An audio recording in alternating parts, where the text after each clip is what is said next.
take a peek inside here. They're trying to give me money. It shows that you have been drinking. What have you been drinking now? The rest, the Cocktail. Yeah. What time did you stop drinking? half an hour. Okay, Half an hour. This is a silk card. You're gonna open it yourself, just so you can see, so we can check how much alcohol you got in your system. Okay?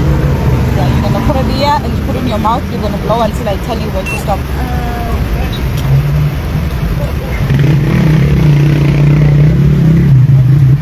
We got a reading that shows you got alcohol in your system, but we need to make sure if you are below or over the limits. Okay. You're gonna put it in your mouth. You're gonna blow until I tell you when to stop. Don't hold the machine. Don't. Yeah. Blow. You're not blowing. Okay, wait. Put the pipe correctly here. Tight. Put the pipe tight like this.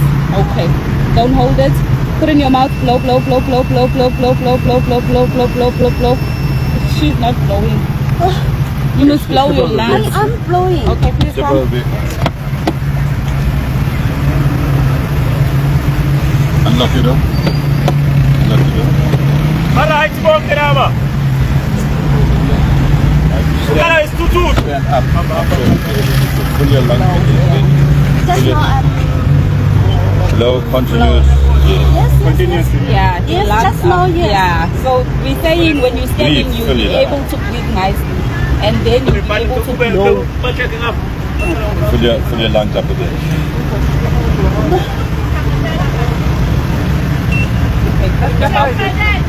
Blow.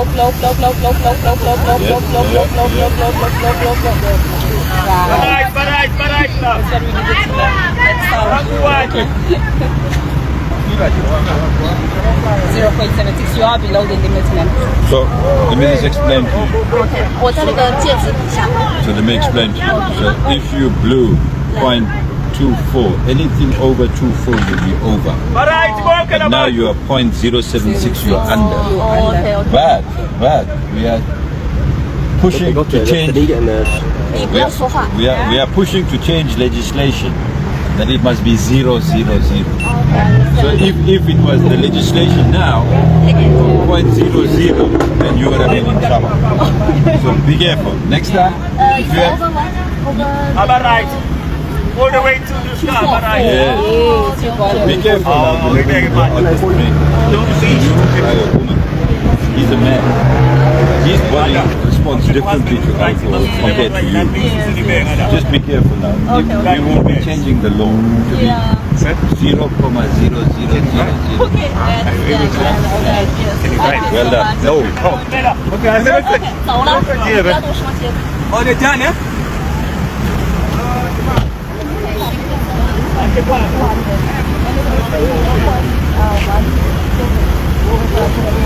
No, you did the right thing. I know once you say 0.1 something. We as South Africans don't condone violence, but sometimes actions speak louder than words. Whatever South Africans do at this point moving forward, that is justified, because when we speak to our governments about the crises that we face in South Africa, it falls on deaf ears. Last week when I was in town doing my hair, I was seated outside, braiding my hair, and next to us was a shop, a very spacious shop that was divided into two.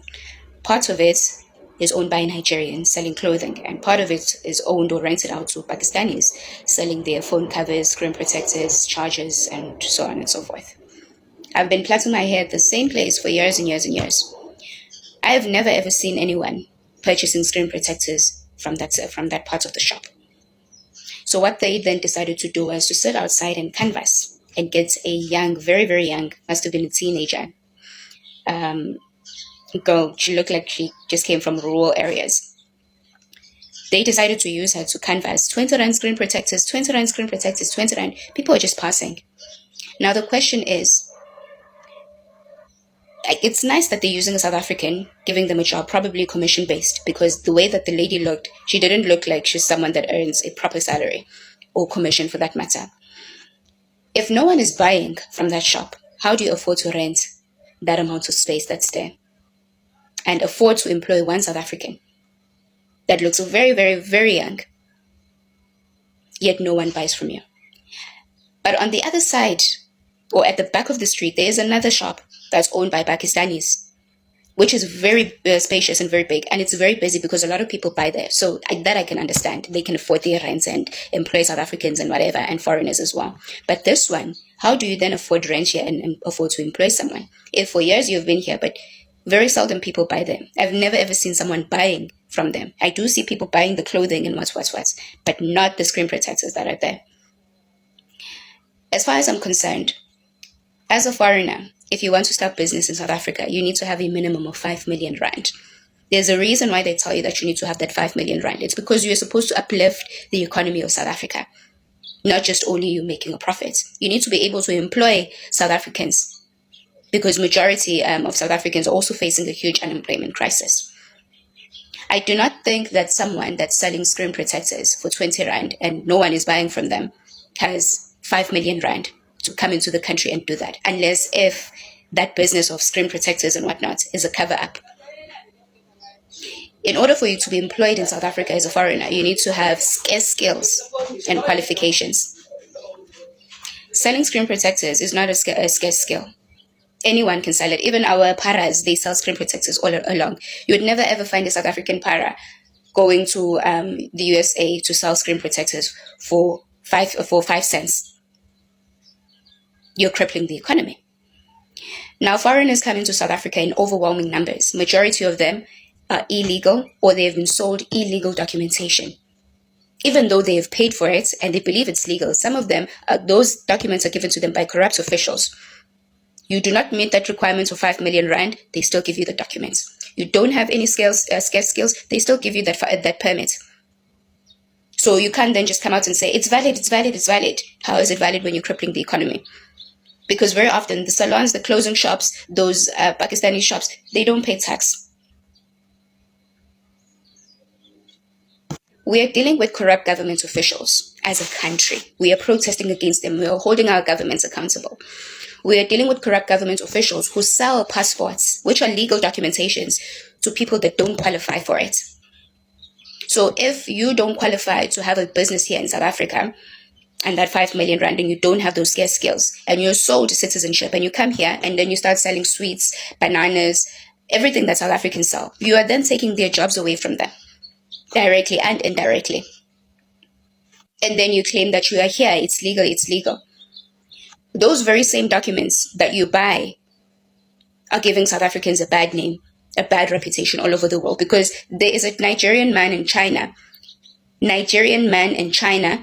that has a South African passport, which they must have bought from these corrupt government officials that we're still dealing with. And then they are selling drugs in China. They can't say that then, I know these documents are illegal. So yes, you have been given the documents as legal, or whatever the case may be. But then how are you going to sustain yourself there if you don't have the scarce skills, and if you don't have the amount of money for you to employ South Africans and for you not to do criminal businesses or activities? So when South Africans are marching against foreigners, of which many of them don't have the 5 million rand to start those businesses in the first place, they don't have the scarce skills to be employed. When they are marching against this, and all shops are closed around you, you decide to open just because you were given a paper, which most likely would have paid for it.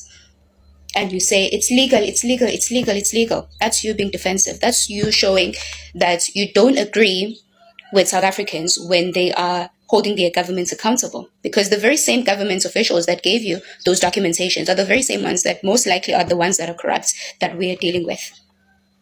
So would it then not make sense or be reasonable for you, if you feel that you are for South Africans as well as a foreigner, and that you're here legally and that you're not doing any criminal activities, for you to close your shop whilst the citizens are protesting? Number one, would it not make sense for you to perhaps maybe even join the march and show that you are with South Africans, that you don't agree with the illegal foreigners that do illegal things here in South Africa? Because if you're not with South Africans at this point, you're against them. Would it also not make sense for you when they ask you and they tell you nicely, close the shop, for you to say, I am sorry. Maybe you didn't know maybe there was going to be a march, which I doubt, because it was all over the place, that there's going to be a march on the 25th in the area where your store is open. But you decide, no, it's valid, it's valid, it's valid. Don't you think that the Nigerian man that's in China using the South African passport, that passport was valid to him, or it was sold to him as valid? But no, it's valid, it's valid, it's valid. So now for you to say, when South Africans are asking you for your documentations and for you to close your shop, for your first response is, it's valid, it's valid, it's valid. It's very concerning. Why are you being defensive? Because there's a Namibian man that was also asked to show his papers when he was on his way to work. He didn't say, it's valid, it's valid, it's valid. Don't you think that the Nigerian that's in China selling drugs that is in possession of a South African passport, that passport is valid, the same way that you're claiming your one is valid as well, because it was sold by corrupt government officials that we are dealing with in that protest. So if you're not in support of that protest, it means that you're against South Africans, even though you might not commit the crime directly as a foreign national, but your sibling, your brother is. So you're just going to say, no, I'm not going to involve myself because it's not me directly. You need to understand the environment and the community that you're in. Because there was also a Namibian man that was stopped. He didn't say, it's valid, it's valid, it's valid when he was asked for his documentations. Instead, he said, all right, no problem, I understand and I don't feel offended. Here are my documentations. He showed about 5-6 documentations and they let him pass. When in Rome, you do as the Romans do.